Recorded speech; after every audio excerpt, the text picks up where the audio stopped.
સુઈગામ સરકારી દવા ફેંક્યાનો અહેવાલ પ્રસિદ્ધ કરાયો। કેટીવી ન્યૂઝની ઇમ્પેક્ટ અહેવાલ બાદ આરોગ્ય વિભાગ પણ દોડતું થયું।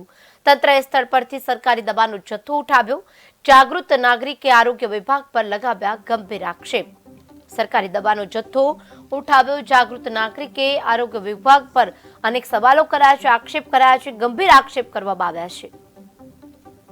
સવારે મને સમાચાર કે નવાપુરા નજીકના પાટિયાથી પુલના છેડા ઉપર કોઈ બિનવારસી દવાનો જથ્થો પડેલો છે।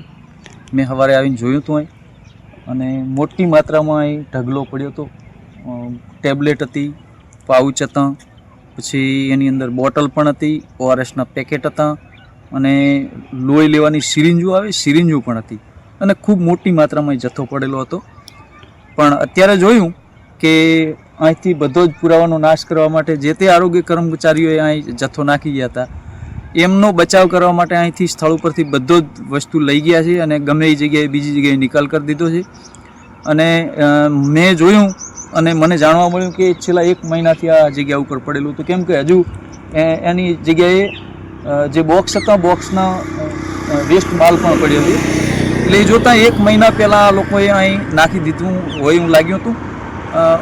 મારી એક જાણકારી મુજબ કહેવા જઈએ તો ખરેખર આરોગ્ય કર્મચારીઓ પોતાની બેદરકારી છુપાવવા માટે જ આ કરેલું છે।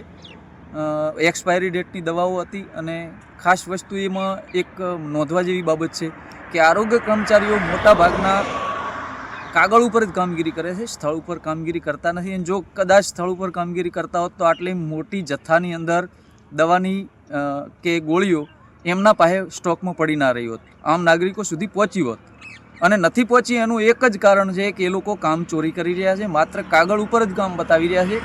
અને સ્થળ ઉપર જે પણ દર્દીઓના નામ લખીને લોકો દર મહિને રિપોર્ટ મોકલતા હોય છે, એ દર્દીઓની મુલાકાત કરવામાં આવે અને તટસ્થ તપાસ કરવામાં આવે તો મોટા ભાગના કર્મચારીઓની કામચોરી બહાર આવી શકે એમ છે।